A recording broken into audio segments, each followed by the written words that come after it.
Something of a matchmaker was Martha. She had successfully married off 2 of her 3 older sons, and now she and her husband, Barry, only had their 4th and youngest lad living with them in the cottage adjacent to Grace's chaotic family home. Before Grace had taken up her live-in position with the Snells when she left school, Martha's home had been an orderly haven for her. She would often take refuge there, basking in Martha's friendship despite the difference in their ages.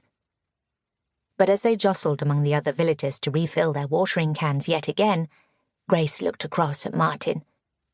She supposed he was rather attractive, but having known him all her life, she had never really thought about it. Besides, the Vencombe sons had been well educated before going into the family business and would surely seek their spouses among less humble folk than her kind. Grace tossed the thought from her mind and turned her attention back to the wheel that was being bonded in the yard. Steam no longer spewed from the beveled iron rim, and very soon Mr. Vencombe would pronounce it fully cooled.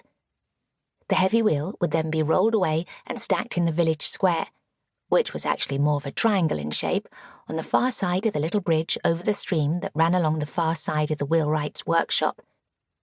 The Black Brook cut right through the centre of the village, but much of its rushing water was directed into a wooden channel or launder, and thus it drove the water wheel that provided power for the machinery in the wheelwright's mill. "Mind your back, Grace." Grace glanced over her shoulder at Martin's elder brother, Larry. The jab of his head warned her that the blacksmith was approaching with a wheelbarrow full of white-hot coals to stoke up the circle of fire where the next tire was being heated. Grace pulled Martha aside, and once the danger had trundled past, they made their way back to the barrels.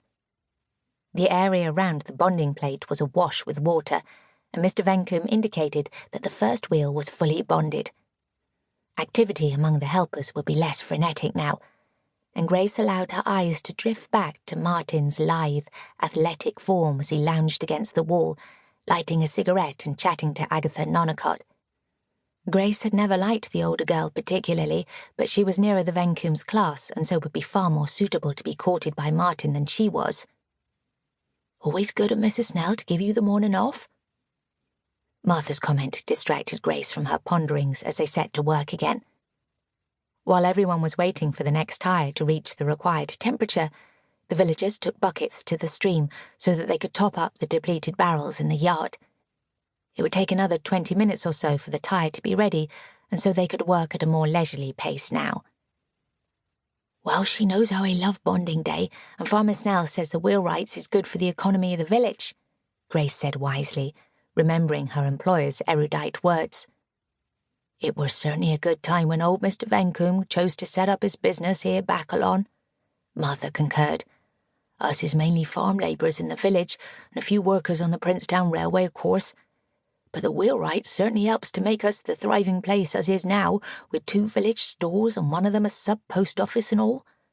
And look at your Stephen, apprentice to Mr. Vencombe. Without that, he might have had to leave the village to find work, like my elder 2 did once they was married and had responsibilities. Or join the Navy down in Devonport like our Horace did." Grace nodded in agreement. Old Mr. Vencombe, who had established the wheelwrights about 70 years previously in the 1840s, had died when she was a small child, and so she had no memory of him. But his son had helped him develop the business into a successful concern with a reputation that had spread far and wide, and his sons, Larry and Martin, had followed in his footsteps. Now the Vencombes employed several men, a couple of wheelwrights, a carpenter, 2 general labourers, and a painter who decorated the farm wagon wheels in their traditional bright colours and patterns. And then, of course, Grace's brother, Stephen. Here he was now, propelling the next wheel towards the bonding plate. At 18, and a year or so older than Grace, he had virtually completed his apprenticeship. Mr. Vencombe had promised him full employment, but Grace had a suspicion that Stephen wanted to spread his wings. He had pretended to joke that there were no girls in Walkhampton who took his fancy, but Grace believed that in reality he was being serious and meant to go off in search of a young lady who did. "Just a few more minutes," Mr. Vencombe announced, and Grace took the opportunity to look round at her companions.